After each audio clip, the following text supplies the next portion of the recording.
আসসালামু আলাইকুম। অর্থনীতির পরিসংখ্যান কোর্সের নতুন একটা ক্লাস নিয়ে আমি তোমাদের সামনে আজকে আবার হাজির হলাম। আজকের সম্ভাবনা অধ্যায়ের যে ধারাবাহিক অঙ্কগুলো করছিলাম আমরা, তারই নতুন একটা অঙ্ক নিয়ে আমরা হাজির হয়েছি। এর আগে যে অঙ্কগুলো করছিলাম তোমাদের মনে থাকার কথা, সেটা ছিল হচ্ছে কি যে একটা মুদ্রাকে 5 বার অথবা 7 বার অথবা 10 বার ফেললে আমরা কিভাবে অঙ্কটা সলভ করব সেটা একটা উদাহরণ হিসেবে তোমাদেরকে দেখিয়েছিলাম। এরপরে আজকে আমরা নতুন আরেকটা অঙ্ক নিয়েছি। সে অঙ্কটা কি বলতো, দেখো ত্রুটিপূর্ণ দ্রব্যের অঙ্ক। আমাদের সম্ভাবনা অধ্যায়তে যেগুলো বারে বারে আছে, ত্রুটিপূর্ণ দ্রব্য কি লিখেছি দেখো। আমি অঙ্কটা আগে একটু রেডি করে নিয়ে আসছি তোমাদের জন্য। কোনো প্রতিষ্ঠান থেকে 10টি দ্রব্য নেওয়া হলো যার 20% ত্রুটিপূর্ণ। অর্থাৎ একটা প্রতিষ্ঠানে অনেকগুলো দ্রব্য আছে, তার ভিতরে 20% হচ্ছে খারাপ আর 80% হচ্ছে কি ভালো। তার মানে 20% ত্রুটিপূর্ণ আর 80% হচ্ছে ত্রুটিহীন। তো আমরা এই অঙ্কটা কিভাবে সলভ করব দেখতে পারছো। আমি প্রথমে লিখে রাখছি কি দ্বিপদী বিন্যাস।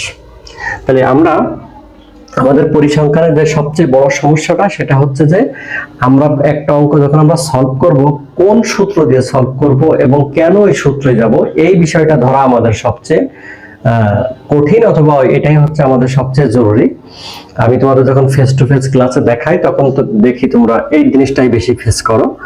তো দ্বিপদী বিন্যাস দিয়ে যে আমি অঙ্কটা সলভ করছি ত্রুটিপূর্ণ দ্রব্য, কেন আমরা এই দ্বিপদী বিন্যাসটা সূত্র হিসেবে নিব, তার কারণটা হচ্ছে সব সময় মনে রাখবে, এর আগে আমি বলেছি যে পরীক্ষা অথবা যে অঙ্কের ভিতরে দুটো ফলাফল হয়, জাস্ট দুটো ফলাফল হয়, সেই অঙ্কগুলো আমরা দ্বিপদী বিন্যাস দিয়ে সমাধান করতে পারি। সেই অঙ্কগুলো কি কি হতে পারে?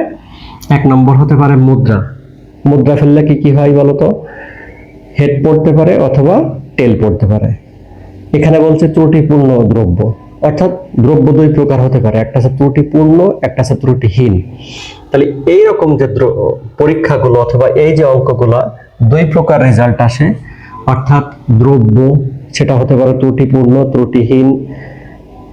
মুদ্রা পড়তে পারে হেড অথবা টেল, অর্থাৎ ভালো মন্দ, ছেলে মেয়ে, রাত দিন, সাদা কালো, এইরকম যে অঙ্কগুলোর ভিতরে দুইটা রেজাল্ট আমরা পাই, এই অঙ্কগুলো আমরা দ্বিপদী দিয়ে সলভ করতে পারি। এবং দ্বিপদী দিয়ে সলভ করতে গেলে আমাদের সেক্ষেত্রে সূত্র, আমাদের বাইন্ডিংস আছে একটা, সেটা হচ্ছে কি রেজাল্টটা কি হতে হবে পি এবং কিউ। এটা হচ্ছে কি হবে ফলাফল। ফলাফল হবে কি কি? ফলাফল আমরা লিখছি হবে হচ্ছে একটা আছে পি আর একটা আছে কিউ। আর একটা জিনিস মনে রাখবে যে নমুনার সংখ্যা কত হতে হবে? 30-এর থেকে কম, 30-এর বেশি হলে হবে না। অর্থাৎ আমরা যে অঙ্কটা নিছি এখানে কয়টা দ্রব্য নেওয়া হয়েছে? 10টা। এই অঙ্কটা যদি 10টা হয়ে বেশি হয়, 12টা হয়, 15টা হয়, ইভেন 29টা পর্যন্ত যদি দ্রব্য নেওয়া হয়ে থাকে, তাহলে এই অঙ্কটা সলভ করতে পারবো আমরা কি দিয়ে? এই দ্বিপদীর সূত্র দিয়ে। তাহলে দ্বিপদীর সূত্র আমরা কেন ব্যবহার করব আরেকবার বলি। যখন ফলাফল হবে দুই প্রকার, একটা আছে পি আর একটা আছে কিউ, আর নমুনা যদি 30-এর কম হয়, সেক্ষেত্রে আমরা সেই অঙ্কটা দ্বিপদীর সূত্র দিয়ে সমাধান করতে পারি। তাহলে আমরা এখানে লিখতে পারি যে এই যে লিখছি আমরা, এন হচ্ছে কত? এন হচ্ছে 10 আর পি হবে কত? 20%, অর্থাৎ 0.20। কিউ হবে তাহলে অটোমেটিক্যালি যেটা বাদ আছে 0.8, অর্থাৎ দুটো মিলে আমরা বলি সবসময় মোট সম্ভাবনা হচ্ছে কত? 1। 0.2 আর 0.8 হলো কত? 1। আচ্ছা, এবার আমরা অঙ্ক সলভ করতে আসি। কয়টি দ্রব্য নিয়ে হয়ে গেছে? 10টি। আমরা এখানে লিখছি যে ডান পাশে দেখো লিখছি যে ত্রুটিপূর্ণ দ্রব্য সমান সমান হচ্ছে কত? x। তাহলে আমি যদি 10টা দ্রব্য নিয়ে থাকি, তাহলে যদি সবচেয়ে বেশি দ্রব্য ত্রুটিপূর্ণ হয় তাহলে 10টা হবে, আর যদি মোটে ত্রুটিপূর্ণ না হয় সেক্ষেত্রে কয়টা হবে? একটা। অর্থাৎ আমাদের ত্রুটিপূর্ণ যেটা দ্রব্যকে x বলছি, সেটা হতে পারে, তার মানটা হতে পারে 0 থেকে কত পর্যন্ত? 10 পর্যন্ত।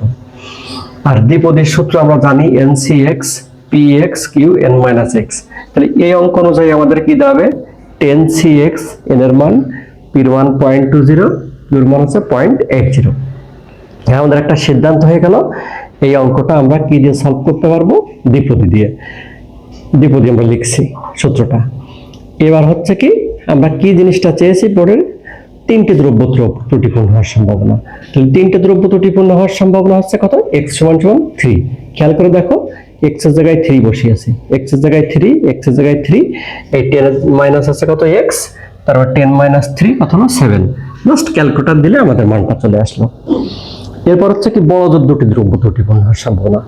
বড় জোর দুটো মানে কত হতে পারে, বড় জোর দুইটা। খেয়াল করে দেখো বড় জোর দুইটা, তার মানে সরি বড় জোর একটি দ্রব্য ত্রুটিপূর্ণ হওয়ার সম্ভাবনা। তাহলে কি হচ্ছে, বড় জোর একটি মানে 0 আর একটা হচ্ছে 1। তাহলে আমরা কি বলছি, একবার x এর মান 0, একবার হচ্ছে x এর মান হচ্ছে কত 1। তাহলে একবার x এর মান 0 দিয়ে বের করেছি, একবার x এর মান 1 দিয়ে বের করে জাস্ট আমি ক্যালকুলেটর দিয়ে আগের থেকে মানটা রেডি করে রেখে আসি। যদি তোমাদেরকে বলে কোন দ্রব্য ত্রুটিহীন হওয়ার সম্ভাবনা, অর্থাৎ কোনটাই ত্রুটিপূর্ণ থাকবে না, তাহলে ত্রুটিহীন মানে হচ্ছে তখন x এর মান কত হয়ে যাবে 0। তাহলে জাস্ট x এর মান কত দিয়ে দিচ্ছি 0 দিয়ে আমরা এই যে মানটা বের করে ফেললাম। তাহলে আমাদের একটা আজকের এই ক্লাসটার সিদ্ধান্ত হচ্ছে কি, এই ভিডিওটার সিদ্ধান্ত হচ্ছে কি, ত্রুটিপূর্ণ দ্রব্য এই অঙ্কটা সলভ করা যাবে কি সূত্র দিয়ে, দ্বিপদীর সূত্র দিয়ে। এবং নমুনা কত পর্যন্ত থাকবে, দ্বিপদীর যে একটা লিমিট আছে 30-এর কম থাকতে হবে। এবং কেন 30 এটা দ্বিপদী সলভ করা যাবে, এখানে ফলাফল হচ্ছে কয় প্রকার, 2 প্রকার, একটা হচ্ছে p এবং একটা হচ্ছে q। তো এভাবে আমরা আমাদের এই ত্রুটিপূর্ণ দ্রব্যের অঙ্কটা যদি 10টা কেন 15, 20, 25 যাই বলুক না কেন 30-এর ক্ষেত্রে কম যদি নমুনা ক্ষেত্র থাকে, তাহলে আমরা এই অঙ্কটা এই দ্বিপদী সূত্র দিয়ে সলভ করতে পারি। ধন্যবাদ সবাইকে।